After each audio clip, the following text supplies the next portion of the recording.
তুমি ব্যাপারটা নিয়ে বেশি চিন্তা করো না মা। আসলে আমি বুঝতে পারতেছি তোমার উপর কি যাচ্ছে, এমন একটা ব্যাপার ঘটে গেল। তুমি নির্ভয়ে বলতে পারো মা, তোমার কি কাউকে সন্দেহ হয়?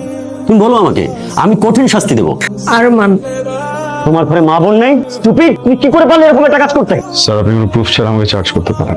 রাখো তোমার প্রুফ। প্রুফ শেখাচ্ছ আমাকে? কাউন্টার একটা মেয়ে আননেসেসারি তোমার সঙ্গে মিথ্যা কথা বলবে? স্যার বলতে পারে মিথ্যা, আই ডোন্ট নো। আমি এতটুকু জানি আমি মিথ্যা বলছি না। একটা থাপ্পড় দিয়ে তোমার সব কটা দাঁত ফেলে দিতে ইচ্ছে করছে।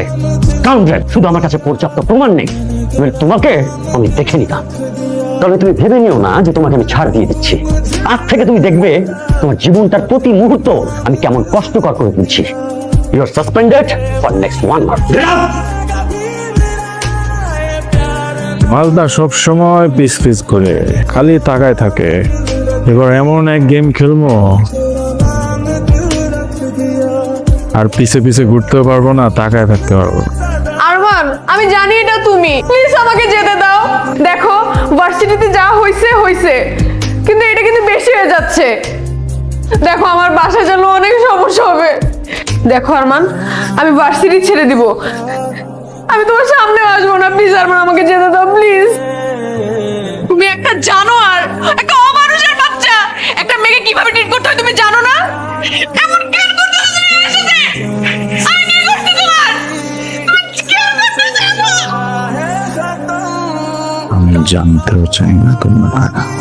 আজকের পর থেকে কখনো জানার চেষ্টাও করবো না। আমি শুধু একটা জিনিস জানি, তোমরা এই মেয়েকে যে কারণে এখানে নিয়ে আসছো সেই কারণটা আমি আমাকে পেয়ে গেছো। আমি এটাকে চিন্তা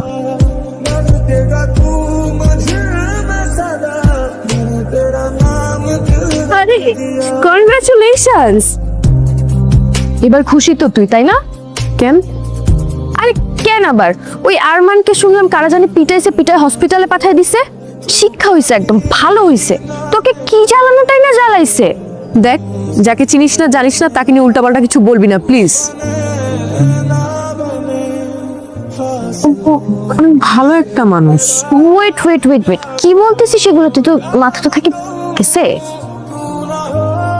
এই জয়ী, তুমি ঠিক আছো? শুনলাম তুমি নাকি একটা ঝামেলার মধ্যে পড়ছিলা, একটা ট্র্যাপে পড়ে গেছিলা। Are you okay? Are you safe? ঠিক আছে।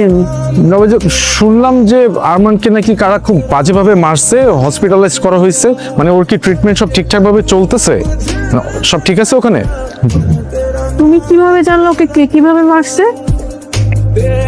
একটা বিষয় নিয়ে অনেক সন্দেহ আছে, কিন্তু আমি শিওর না। যেদিন শিওর হব সেদিন অনেকগুলো মানুষ হসপিটালে যাবে।